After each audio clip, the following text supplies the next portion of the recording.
నా channel name వచ్చి భవానీ ఇంటి విలువలు. నా ఛానల్ని సబ్స్క్రైబ్ చేసుకోండి. బెల్ సింబల్ వస్తుంది, దానిపైన క్లిక్ చేస్తే ఆల్ అనే ఆప్షన్ వస్తుంది. హస్బెండ్ ఆఫీస్ నుంచి రాగానే, పిల్లలు కాలేజీ నుంచి స్కూల్ నుంచి ఇంటికి రాగానే వేడివేడిగా ఏదైనా చేసిస్తే వాళ్ళు చాలా హ్యాపీగా ఉంటారు.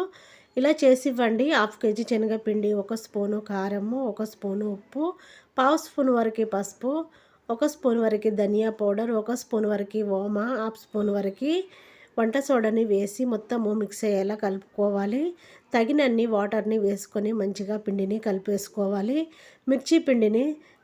మిర్చి పిండిలాగా కలుపుకోవాలి. లూజ్ చేసుకోవద్దు. ఆలుగడ్డ బజ్జీ వేయబోతున్నాను నేను.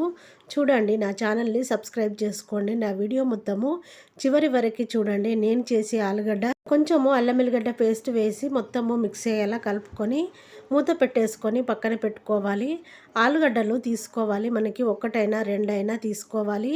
ఇంట్లో మనకి ఎప్పుడూ రెడీగా ఉంటాయి కదా ఫ్రిడ్జ్లో ఆలుగడ్డలు. ఆలుని తీసుకోవాలి. మీకు ఎన్ని కావాలనుకుంటే అన్నీ తీసుకోండి. నేను 2 తీసుకున్నాను. పైన పొట్టంతా తీసి వాటర్లో మంచిగా కడిగాను. ఇప్పుడు ఒక గిన్నెలో వాటర్ తీసుకొని పక్కన పెట్టేసుకోవాలి. చూడండి, ఆలుగడ్డని ఇలా పైన పొట్టు అంతా తీసి చిప్స్ లాగా కట్ చేసుకోవాలి. నేను చూపిస్తున్నాను చూడండి. ఇలా మనకి ఎంత సైజు కావాలనుకుంటే అంత సైజు సన్నగా కట్ చేసుకోవాలి.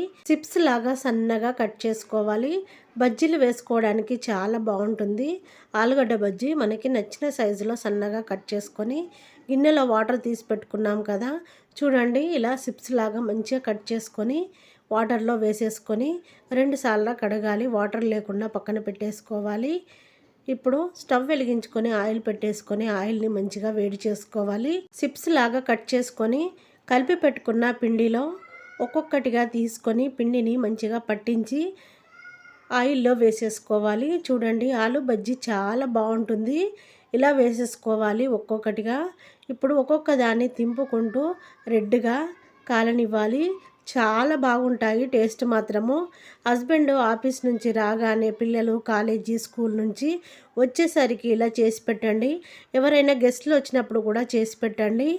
మమ్మీ డాడీ వాళ్ళు, అత్తయ్య మామయ్య వాళ్ళు కూడా వచ్చినప్పుడు ఇలా చేసి పెట్టండి. మిమ్మల్ని పొగుడుతూ తింటూ ఉంటారు. చాలా టేస్ట్ ఉన్నాయని పొగుడుతూ ఉంటారు. చూడండి, ఇలా చేసి పెట్టండి. చాలా టేస్ట్గా ఉంటాయి. రెడ్గా అయ్యేంతవరకు ఫ్రై చేసుకొని ఒక ప్లేట్లో పేపర్ని వేసేసుకొని రెడ్గా కాలిన తర్వాత పేపర్లో వేసేసుకోవాలి. ఆయిల్ లేకుండా ఇలా పేపర్లో మొత్తము తీసి ప్లేట్లో వేసేసుకోవాలి.